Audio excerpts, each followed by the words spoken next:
आज मैं आपको एक मज़ेदार कहानी सुनाने जा रही हूँ। तो चलिए शुरू करते हैं। नदी के तट पर एक भिक्षु ने वहाँ बैठे एक वृद्ध से पूछा, यहाँ से नगर कितनी दूर है? सुना है सूरज ढलते ही नगर का द्वार बंद हो जाता है।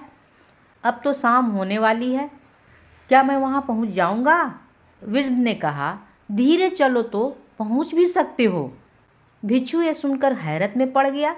वो सोचने लगा, और लोग कहते हैं कि जल्दी जाओ और यह कह रहा है कि धीरे चलो, पर यह तो विपरीत बात कर रहा है।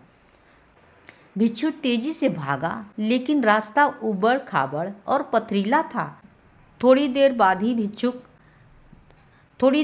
ही भिक्षु लड़खड़ा कर गिर पड़ा। किसी तरह वह उठ तो गया, लेकिन दर्द से परेशान था।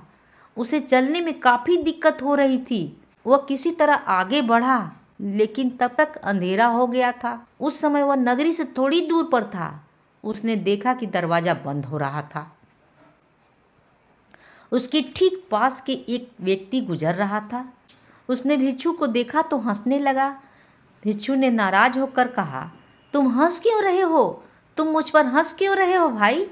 मैंने तुम्हें क्या किया? उस व्यक्ति ने कहा, आज जो हालत हुई है वह कभी मेरी भी हुई थी। आप भी उस बाबा के चक्कर में आ गए, उस बाबा की बात नहीं समझ पाए जो नदी किनारे रहते हैं। भिक्षु की उत्सुकता बढ़ गई। उसने पूछा, साफ साफ बताओ भाई। उस व्यक्ति ने कहा, जब बाबा जी कहते हैं कि धीरे चलो तो लोग को अटपटा लगता है। असल में वह बाबा बताना चाहते हैं कि रास्ता गड़बड़ है। अगर संभल कर चलोगे तो पहुंच सकते हो। जिंदगी में सिर्फ तेज भागना ही काफ़ी नहीं है।